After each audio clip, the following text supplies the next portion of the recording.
Welcome to the CBS Radio Mystery Theater Archives, the only YouTube channel which has the original classic episodes of the CBS Radio Mystery Theater in order with no ads. Thank you for listening, and now, enjoy the show.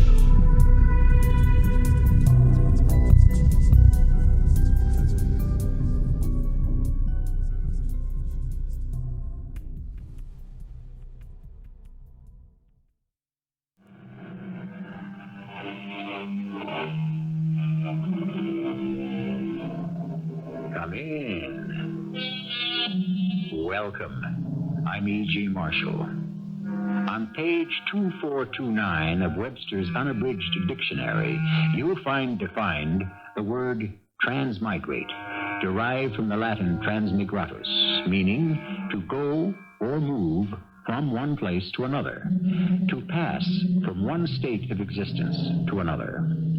Today's tale concerns one Harry L. Spend, who conceived and controlled such activity. No one had ever done that before. Harry, if I ask you a question, do you think you could give me a truthful answer? Gladys. Honey, since when don't I tell you the truth? Why is the attic locked? I can't tell you. I'm your wife. Why shouldn't I know? Because if you did, Gladys, you might not want to be my wife for very long.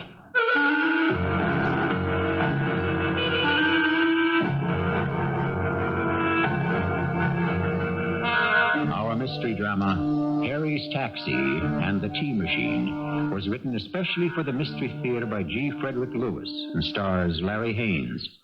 I shall return shortly with Act One. When did our story happen? I can't give you the exact date, but I can say it was closer to the 22nd century than ours. The Galileo program for exploring Jupiter and its satellites, the Venus orbiting radar project for mapping Venus, these and many more investigations into space are history. But on Earth, the problems remain the same. The square-pegged man trying to fit himself into a round hole. Our curtain rises as a meeting of scientists breaks up. And that about winds up our discussion and business today. So I hereby declare the meeting of the Milky Way Watchers is concluded. Cornelius, you chaired a very good session today. You really kept things moving. I have to, Harry. You know how scientists are. Yes, I don't know what I'd do without these meetings. It's the only thing that keeps me going. Harry, what are you talking about? Cornelius, I'm a scientist, a trained professional space race scientist put out of work. Do you know what that means? No, of course you don't. You've got your teaching job. You've got tenure. You've never been in this spot. With your qualifications, something's bound to turn up. In these times, are you kidding? Well, do you want to lift home? I'll keep the flag up. You can ride for free. Oh, Harry, my heart goes out to you. It really does. A scientific genius like you driving a taxi. I never thought I'd be doing it this long, Cornelius. I'll tell you something else. I'm not even earning a decent wage. What I bring home to Gladys after a long day's work, it's terrible. You try delivering fares anywhere in town these days. Those north and south and crosstown throughways they built in 1999, they're hopeless, Cornelius. The same traffic, the same trucks and gridlocks as in my great-grandfather's day. Are you sure I can't give you a lift? I've got my electro car. See you at the next meeting, Harry. If I'm still around. Is that a threat? No. Wishful thinking. I'd like to be on the next galaxy flight to anywhere. Good night, Cornelius. That was a mistake. I mean, saying if I'm still around. I wouldn't want anyone, not even my old friend Cornelius, to have an inkling of what I was working on. So I'd better watch what I say. As it is, Gladys is getting more suspicious every day, wondering why I spend so much time in the attic.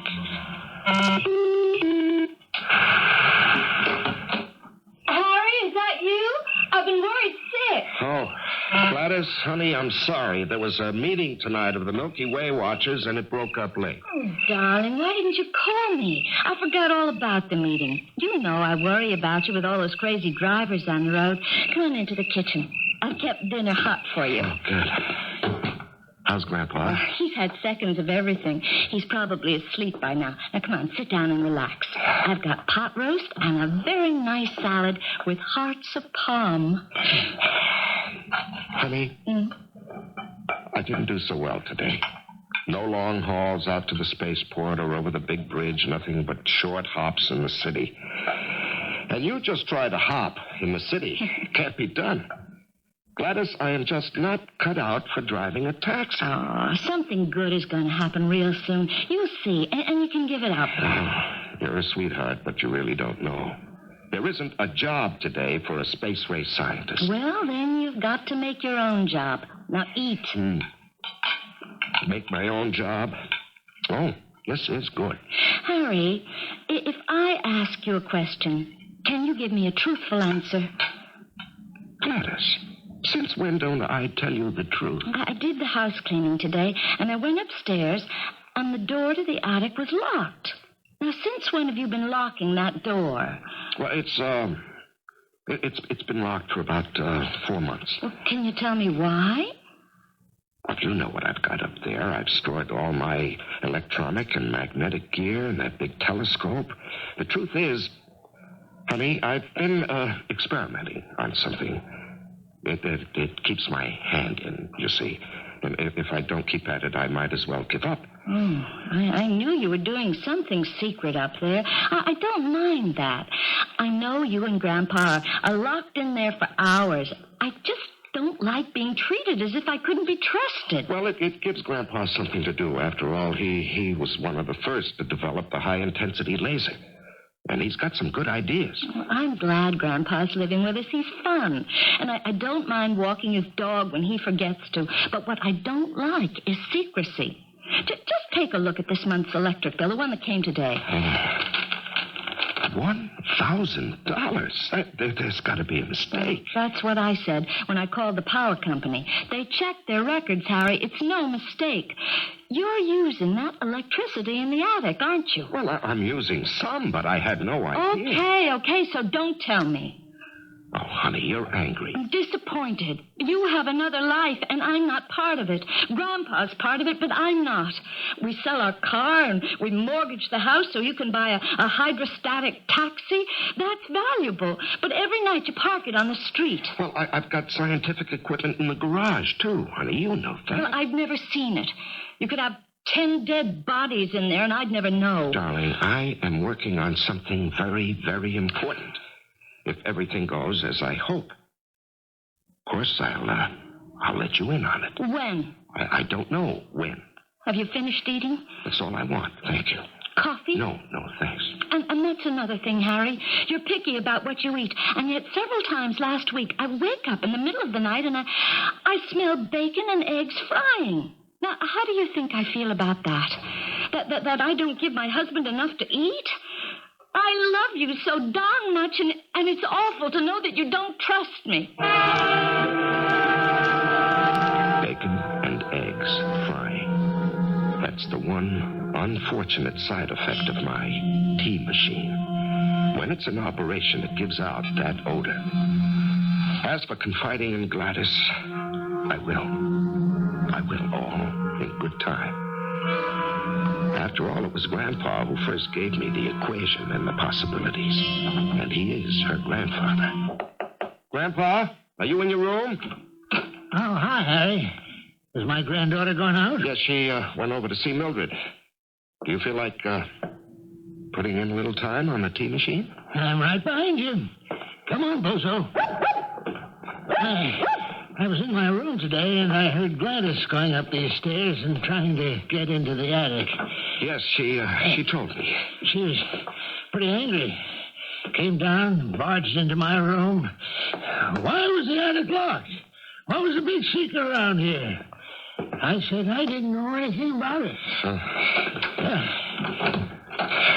Now, Bozo, Go and lie down in the corner on your pad. I got some flack, too, when I got home. Not that I blame her. Oh, what did you say? Oh, that she'd know all about it when I thought the time was right. It's my turn today to operate the telescope. Grandpa, for 200 years it's been called an electroscope. Don't be so old-fashioned. These babies can bring in 15 light years. Anyway, it's my turn to pull in Numitor. Well, you think you can? It's an elusive planet. I've watched how you calibrate it. All right, let's start by checking equipment and procedure. You call it, and I'll check the log. All right. Transmigrator dimensions of cylinder. Height, 7 feet. Diameter, 4 feet. Shell. Compounded magnesium, zinc, lithium fused to elements AG767 and AG933. Oh, Bozo, be quiet. What do you have in mind for tonight? Well, let's try another transmigration. The receiving cylinder in the garage checks out. Well, I haven't touched it since yesterday's test. Well, what substance shall we try? We've transmigrated a chair, a lunar marker, a case of antique French wines dating back to the 1970s. Yes, well, Grandpa, each of those had different molecular arrangements. Wood, stone, and liquid. Bozo! 3 different kinds, and each of them moved from this cylinder to the one in the garage without a hitch. Okay, Bozo, now you'll catch it. If you don't cut it out, I'm putting you into that cylinder and transmigrate you into the garage. Grandpa, a dog would have a different molecular arrangement. What? You mean Bozo? Why not? An animal, a living creature. Oh, that would sure be a great scientific step forward. Look, I'll slide open the cylinder door. Then, supposing I put Bozo's pad inside so he'll know to lie on it, huh? No, I don't like it.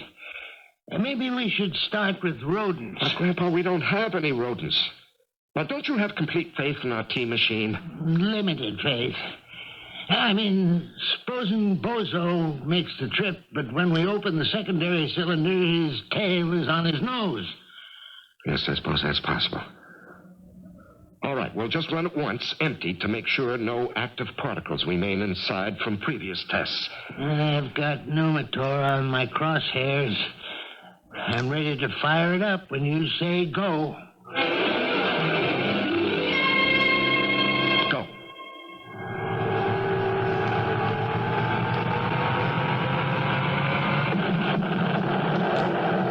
All right, that's it. Now, she ought to be clean as a whistle. I'll open her up and have a look. And we'll go down to the garage to check out the receiving cylinder. Oh, beautiful. There's not a speck of magnetic particles. Oh, I love that great smell of frying bacon and eggs. Yes, I've got to do something about that, Grandpa. It's not dignified. All right, come on, let's go. Bozo. Come on, Bozo. Time to leave, Bozo. Harry, he's not in this room. Bozo, stop kidding around. Well, he's not anywhere in the attic. There's no place he could have gotten into. Except the cylinder. When you opened it and put his pad inside, he could have crawled in there when I was yelling at him. No, he's not in the cylinder. He transmigrated. That could be. Sure, that must be. In the garage, that's where he'll be. I hope so. I sure hope so. And I hope his tail is in the right place. We have all learned in school that the various identities possessed by matter are merely ions arranged into a certain pattern visible to the naked eye. Disconnect those particles, move them through space, and reconnect them, and you have transmigration. However, sometimes theories have a way of backfiring, as we may see when I return shortly with Act 2. I told you, didn't I, that our tale of the cab-driving scientist and the transmigrator he invented takes place sometime in the near future. I say this is more of a probability than a possibility, because today's scientists have said so and written it up in no little details. However, such a discovery is only as good as the uses to which it is put. I can't get the garage door to open. Oh, of course, you've locked it. Now, Harry, hurry, open up. If Bozo's been hurt, I don't know what I'll do. Okay, I'll get the light. The cylinder's warm. Well, go on, open it up. No, don't. I don't want to know. Yes, I do. Okay. Here goes the cylinder door. Bozo, old boy, how are you? You all right? He did it, Harry. He did it. No, Grandpa, we did it. Disintegrated in the attic and reformed in the garage. Grandpa, it's a triumph. It's okay, Bozo. You just stay close by Grandpa. We'll take them back to the attic, examine them, and write it all up in the journal. It's our first breakthrough, Grandpa.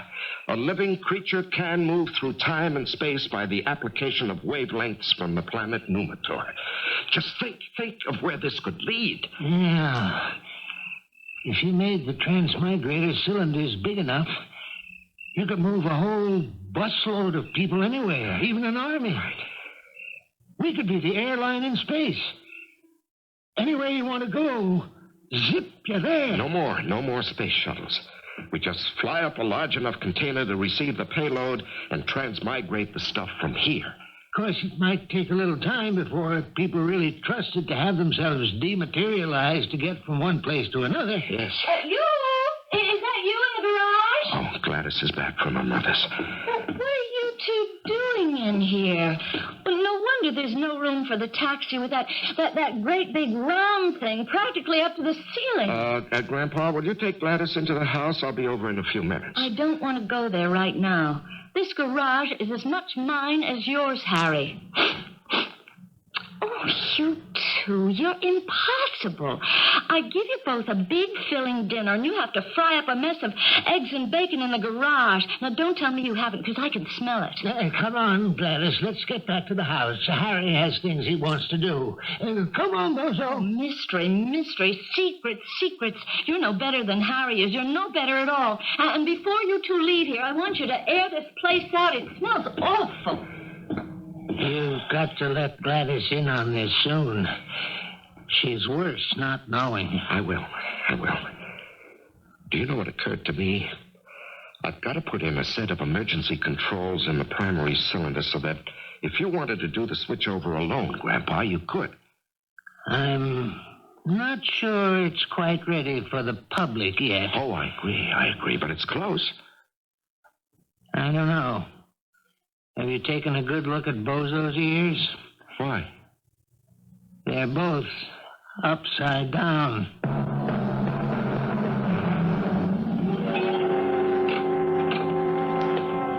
Grandpa. Come on, Grandpa, wake up. Huh? What time is it? It's 6 a.m. I've got to go to work. Okay. Have a good day, Harry. Yeah, Grandpa, listen. I need your help. What? You know that big, heavy, double storage battery up in the attic? Could you give me a hand and help me put it into my cab? That thing? It weighs a ton. What do you want to do that for? Well, it's all charged up. It's got a week's charge of Numitor rays. I know that. Who helped you charge it? Why are you taking it away? Well, I talked to Bob Platt last night. He's one of the last cabinet makers left. He works in real wood. I told him I wanted a strong box with 2 handles for big batteries, and he said he'd make it and I should bring it down. What do you want a portable pack for anyway? It's got to be used with the cylinders. Well, it's just an idea of mine. Come on, Grandpa, let's go. Gladys will wake up and then I'll get it from her. An idea of yours. What are you going to use for your transporter? Your taxi? Hey, taxi! Can you have a cab make a U-turn?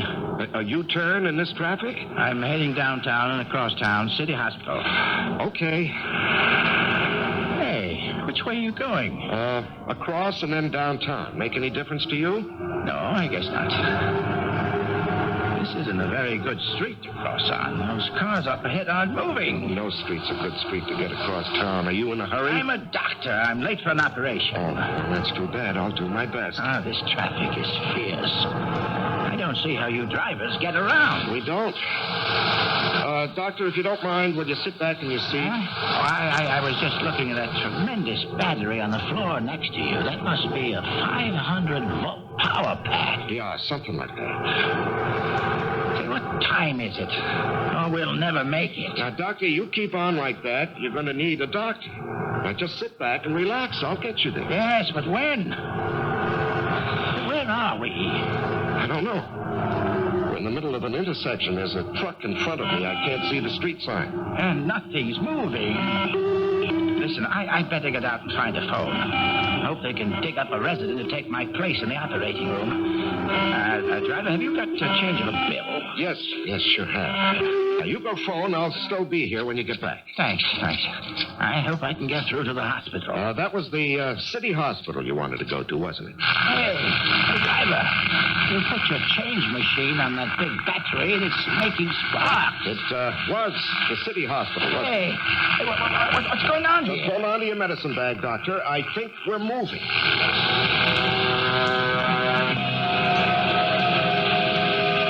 What happened? We're here. This is City Hospital. Yes, I'm a little surprised myself. How did you do it? 1 minute we're tied up in traffic, the next I'm here. Say, here's a 10 for you. And let me have your name and phone number in case I have to get somewhere in a hurry. Well, as a matter of fact, Doctor, I'm going out of the taxi business. You're my last fare. Your last customer? Forever. Say, I think your engine's overheating. It sure smells like fried eggs and bacon. Well, thanks again for the fast ride.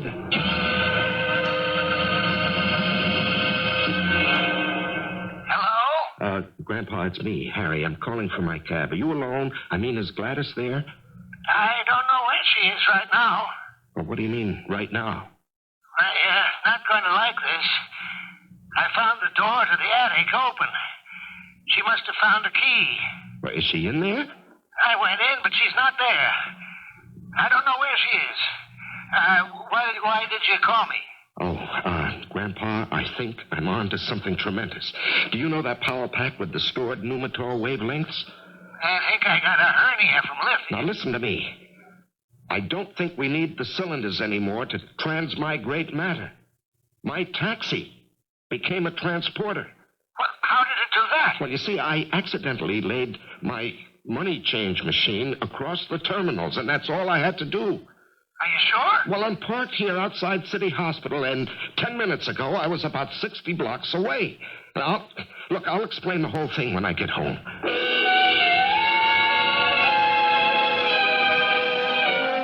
And here's the doctor's card, Grandpa. Now, you just call him and ask him. I tell you, we were 60 blocks away and made it just like that, from the attic to the garage. You, him, the hover cab, the whole kit and caboodle transmigrated across town? Oh, we'll never be able to patent this. They'll throw us into a straitjacket first. But don't you believe me? Oh, yes, I do. I just don't know how to take it. Well, perhaps any enclosed space could act as a transporting vehicle. Now, we'll have to experiment and see. Anyway, it convinced me of one thing, Grandpa. My taxi driving days are over. We're going to live out of our savings until this is perfected. It's too good a thing just to work on in my spare time. I wonder what Gladys will say. Oh, well, is she home? No, I don't think so. But I didn't see her go out. Well, what made you think she went up to the attic? Because the door was open, and I was sure we locked it last night. Well, let's go have a look. Gladys was up here this morning. She didn't disturb anything. There's a faint fried eggs and bacon smell, but I thought that could have been from last night's tests. Yes, you're right. It's been used. You don't think it's from last night? We didn't use the tea machine yesterday or the day before. We were charging up the power pack. No, I don't believe it. It's not possible. I know what you're thinking, but I don't think so either. Grandpa, I'll never forgive myself. She's been inside that cylinder since this morning. Come here. Come over here. Here, put your hand on the cylinder. Yeah, okay. It's warm. It's been activated. She's gone. Grandpa, she got in here and somehow turned on the emergency controls, and that was it. She's gone. Well, Harry, don't just stand there. Let's hightail it for the garage. Gladys could be in the receiving cylinder this very minute. If she's been in there more than an hour, I don't hold out much hope.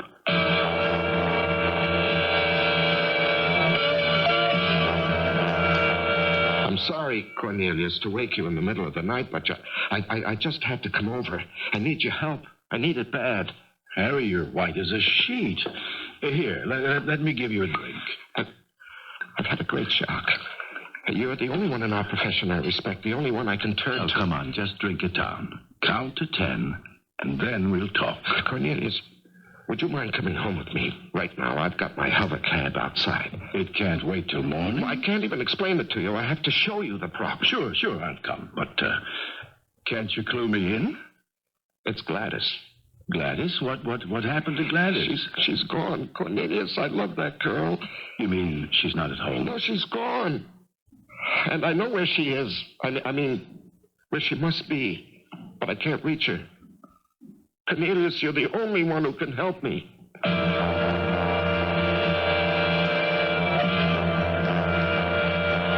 There it is, Cornelius. Mm-hmm. The cylinder is a fused tank made of an alloy of lithium, zinc, magnesium, and 2 Ag elements.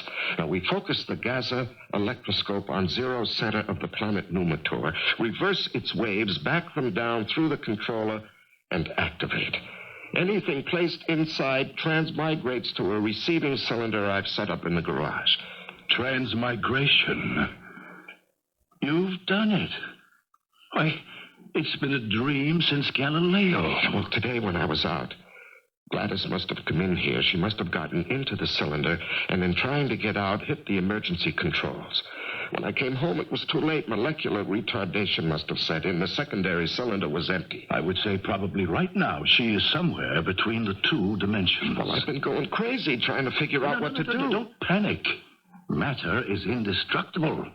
So her particles are still viable. I love her, Cornelius. Harry, you and I have got the brains.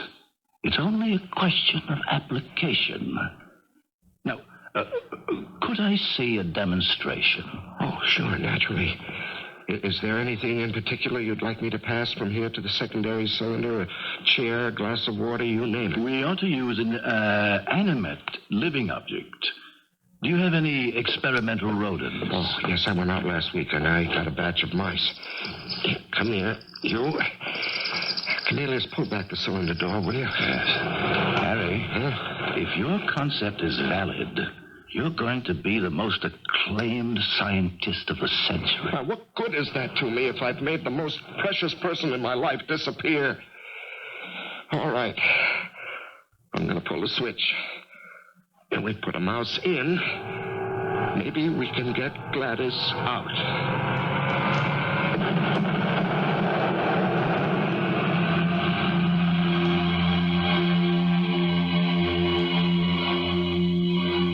Science is a curious taskmaster. As Harry tries to make his tea machine give up his wife, I'm reminded of Louis Pasteur's warning. When moving forward to the discovery of the unknown, he said, the scientist is like a traveler who reaches higher and higher summits, from which he sees in the distance new countries to explore. Be ready for what you find. I shall return shortly with Act 3. Our protagonist, Harry L. Spend, space ray scientist, has used the power from a distant planet to try to rescue his wife, who has placed herself out of the orbit of the dimensions we live in. He has placed a mouse into his tea machine, and now with his friend Cornelius, is opening the secondary cylinder. Well, the mouse made it.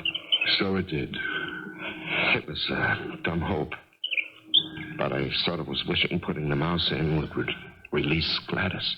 Speaking arithmetically, I'd say that if an exchange could be made, you'd have to match up a complex organism with another equally complex. You mean another human being would have to be transmigrated? And then both might come out here. But, Harry, I'm interested in this mouse. You know what I would do if I wanted to fool the scientific community? What? I'd go hot-footing over to a pal of mine with a story that my wife had disappeared, that she'd dematerialized herself in a transmigrator. Then I'd persuade my friend to come see the apparatus in operation, place a mouse into the so-called sending cylinder, and have another mouse planted in the receiving cylinder. Is that what you think? That I fooled you? Normal scientific suspicion. Now, why don't we go back to your attic and see if the first little mouse isn't where you left it? Well, I'll take this one with me. I'm sorry I didn't have you tag it when you put it in, but it never occurred to me that you'd think I'd fake it. Harry, don't get me wrong. I want to believe you, but what do I have to go on? Only what I see, not what I analyze and know. Well, we'll start by my proving to you there's only one mouse if we have to run him and his friends through 12 times.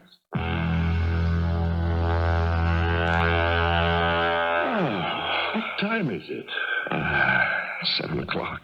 Oh. We've been at it all night. Harry, I have never been more impressed.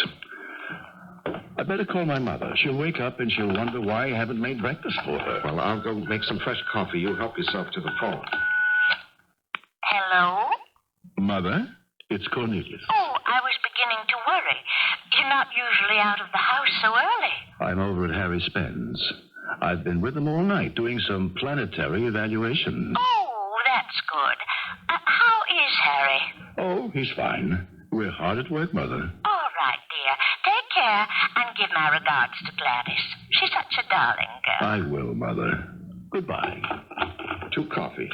Mother said, give my regards to Gladys. So, Harry, there's no question about it. You've got something here. Oh, well, it works. That's the proof. You're writing up a paper, of course. Oh, I will. I plan to. All my data is in a journal Grandpa and I keep. Which reminds me, he'll be knocking on the attic door in a few minutes. The journal is the only evidence you've got? Well, that's the only record of the work so far. Yes, I see. Basically, you have discovered an interdimensional channel which can accommodate the ion disarrange and the ion rearrange. Yes. Who's that? Well, that's Grandpa, I told you. You let him up here? Well, he knows all about this. Yes, come in, Grandpa. It's not locked. Harry, you didn't go to bed last night.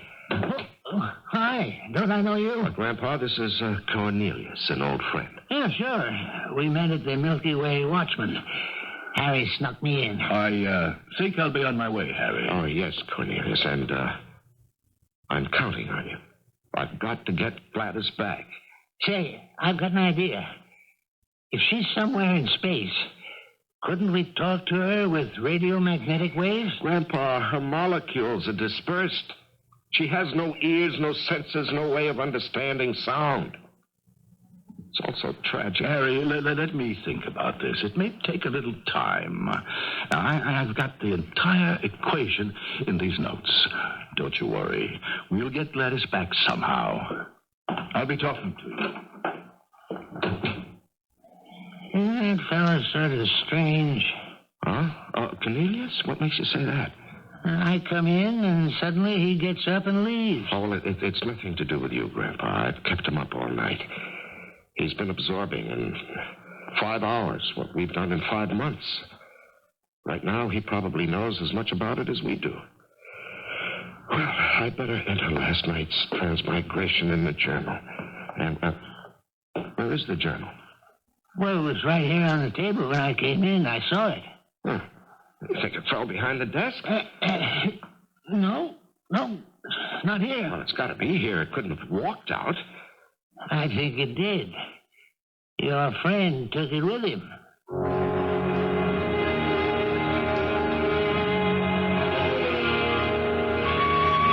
Harry, it's nice to see you. I don't know what Cornelius does with his time, but this past week has just been one thing after another. He's hardly home.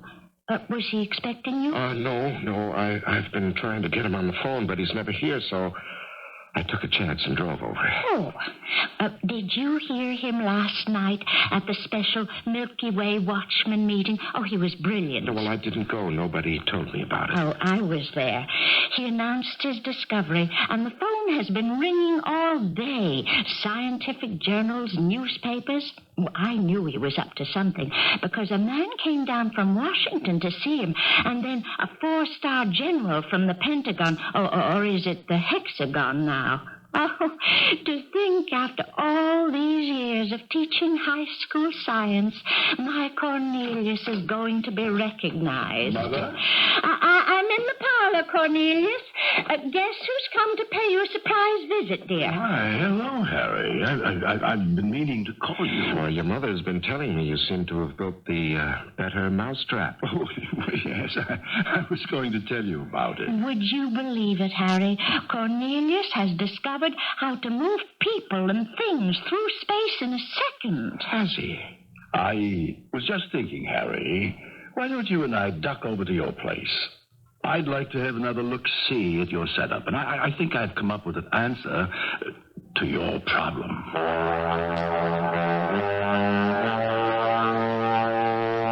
Your mother is very proud of you. She doesn't know your discovery was stolen from me. That's not so. I started with your idea. It got me thinking, which you wanted me to do. And I developed a new angle to transmigration, which is transmutation. And it is foolproof. No one gets lost. I don't believe you. No, not in a million years could you have developed an alternate idea in 1 week.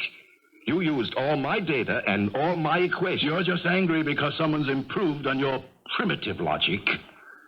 The Milky Way galaxy contains 100 billion stars. And if you think Numitor has the only transferal wave power, you're off your head. And you're nothing but a lying, cheating, conniving thief. Oh, as I could... You get away. Get away from me. Get off me. Now, go listen to me, taxi driver.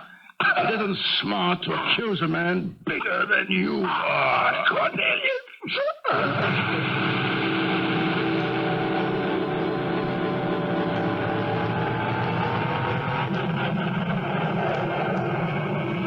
Harry, the tea machine's on.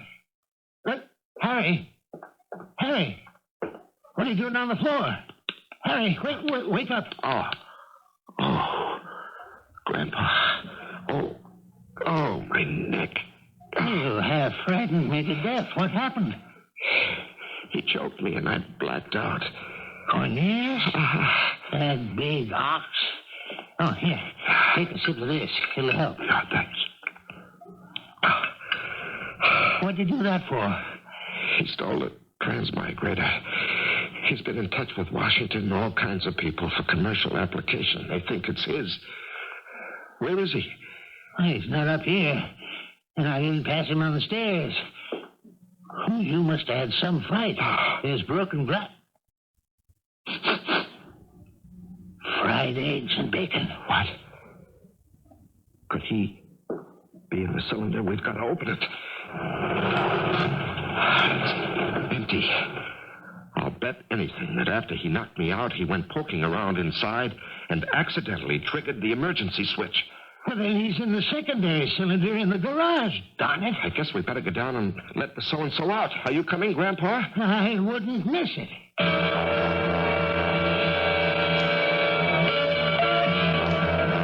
Yeah, he's gone through all right. The cylinder's warm. Okay, here it goes. Gladys.